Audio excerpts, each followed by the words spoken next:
The mother of singer Aaron Carter doesn't believe he died from a drug overdose and wants his death investigated further.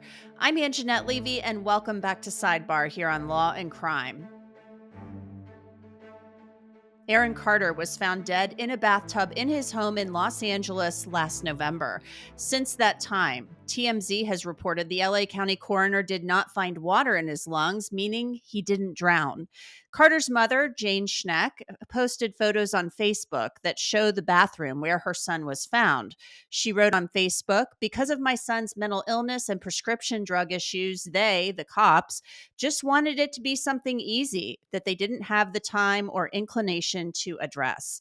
Schneck wants a more thorough investigation. She wrote that her son was receiving threats from many people, and she believes there were people out there who wanted to harm him.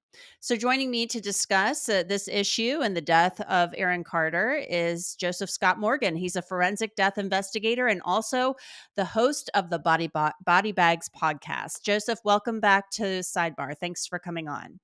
Thanks for having me, Angenette. Good to be here. So let's talk a little bit about Aaron Carter's death. He was found in a bathtub in his home. We see from these photographs that there was some discoloration in the water. I have a feeling that was probably from his body releasing fluids following his death. So what can we glean thus far, aside from the fact that he didn't drown? They didn't find water in his lungs, according to this report by TMZ. Well, if you're talking about the death investigation itself, we can glean the fact that they haven't come back with toxicology results yet. So at this point, and as you know, medical examiners and coroners are, I don't want to use the term notorious, but it takes time for these things to be fully realized because these tests take time. You don't, in a death investigation, you don't want things hurried up. And it seems as though some parties that are involved in this case want it sped up. And that's the most dangerous thing you can do. So it takes time to analyze all of this and not just look for what we refer to as qualitative results, but quantitative results. The mother has already stated that he's got a history of drug abuse. I think that's pretty widely known. However, it's not going to be surprising to find things in his system, but exactly how much is there? That's where we turn to quantitative, and that takes time. So, what are the first steps here? You arrive on a scene such as this, or maybe as a death investigator, you don't arrive on the scene. Maybe somebody's taken to the hospital. The body is taken to the morgue. I assume some sort of autopsy is performed just because of his age. He was a young guy. Oh yeah, and this is not necessarily what classically I think most people would associate with as a violent death, but we would consider this to be an unnatural death. And if you don't have like kind of indwelling natural disease, let's think about heart disease, for instance, which is arguably the number one killer in America.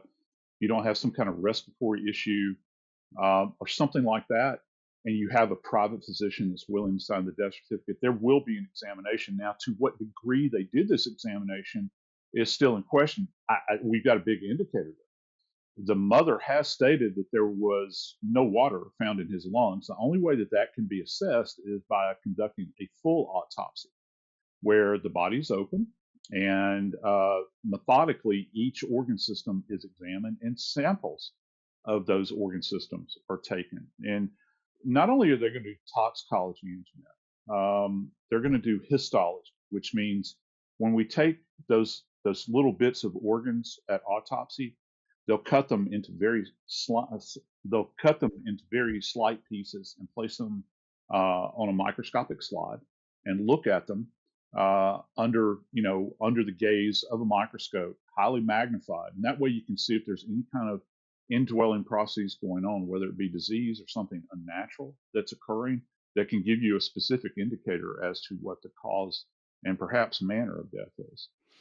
These toxicology results can take some time to come back. I know where I live, it's often a couple of months, maybe longer, and you really can't finalize an autopsy report until you have that toxicology back. You might have some type of preliminary cause of death if it's obvious through autopsy, but let's say it was a drug overdose, you're going to have to wait for that tox screen to come back. Am I wrong?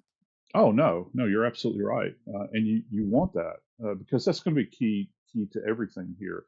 If the body is absent any kind of trauma, then that's going to lead us to what are referred to as non-visible factors. You don't have any kind of bruising, you don't have any kind of blunt force trauma or sharp force trauma, or certainly gunfire related event. So then you have to look at those things that are more at a molecular level, whether that be taking a look at toxicology, or like I stated, at a cellular level where you're looking at the tissue examination, and you're going to be able to form a better picture. It's not. I think a lot of people just assume that when a body comes into the morgue, that the doctor simply opens the body, takes a look, and they make their determination. That's only the beginning of the process in the medical legal community. You have to go through all of these various steps. So we could say at this point in time that the exam is incomplete right now. I get the feeling, and I've seen this happen in other cases before, that, at first it seemed like, according to published reports, Jane Schneck, the mother of Aaron Carter, or I guess Jane Carter, depending on which articles you read, was open or more open to the possibility that this could have been a drug overdose. Now she's saying she believes he was possibly murdered. So, I mean, how much of this could be due to the fact that a lot of times families don't want to accept certain outcomes? They may be in denial, or maybe they want to blame somebody. Have you had to deal with this type of thing before? Oh yeah, yeah, many times. If you suggest something to the family members, particularly when it comes to unpleasant, conclusions like drug OD, in cases of suicide, you see it a lot, where families, they just don't believe it. They want to look for some other solution many times, and there's another element that's added to this. There's the element of celebrity here, and that cannot be discounted, and that makes it doubly difficult for the medical legal community because they've got more eyes than say if you were in some other locale where you had a regular citizen that had died, not someone that's in the limelight or that has been in the limelight. The interesting thing about LA County, though, is that they're used to dealing with this sort of thing. And I'm not just talking about in the recent sense, it goes back decades and decades. Marilyn Monroe. Dr. Tom Yeah, Dr. Tom Noguchi, who is arguably one of the most famous forensic pathologists of all time. He's called the Coroner to the Stars. I recommend two of his books that he wrote. He was the chief medical examiner coroner for LA County, and he did John Belushi, Marilyn Monroe, Sharon Tate. He did all of those autopsies. So there's nothing new under the sun. It's the trouble is that you have to do it under this intense scrutiny. It's already a tough enough job, but then you're going to have this element of celebrity that's out there that kind of, eh, eh, you know, I think that people would think that that would influence them, but they have to add another hardened level to it and really look at the science in this case, because at the end of the day, that's where the truth lies in all of this. Now, if she has evidence of a homicide, now, you're saying you're using the word. She is using the word homicide here. That means that she believes that his death is at the hand of another.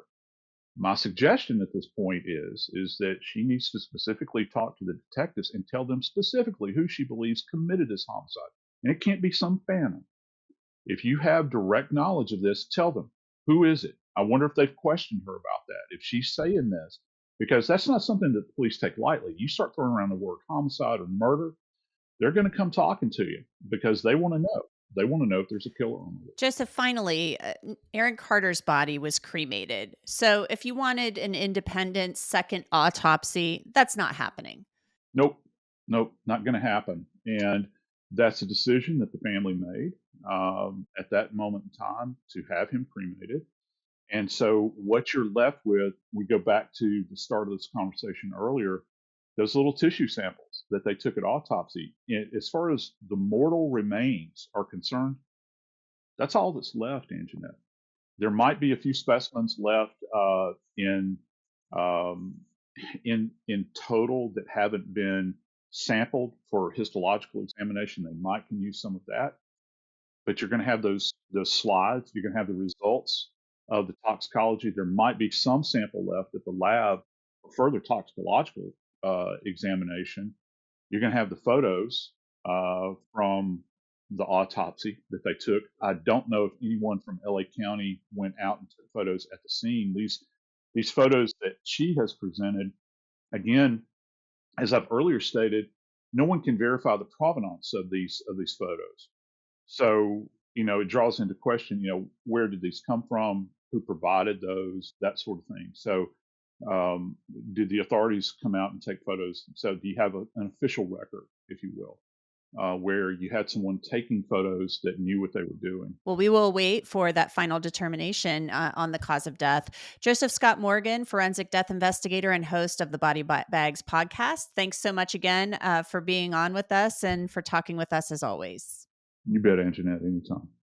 And that's it for this edition of Law and Crime Sidebar podcast. You can listen to and download Sidebar on Apple, Spotify, Google, and wherever else you get your podcasts. And of course, you can always watch it on Law and Crime's YouTube channel. I'm Angenette Levy, and we will see you next time.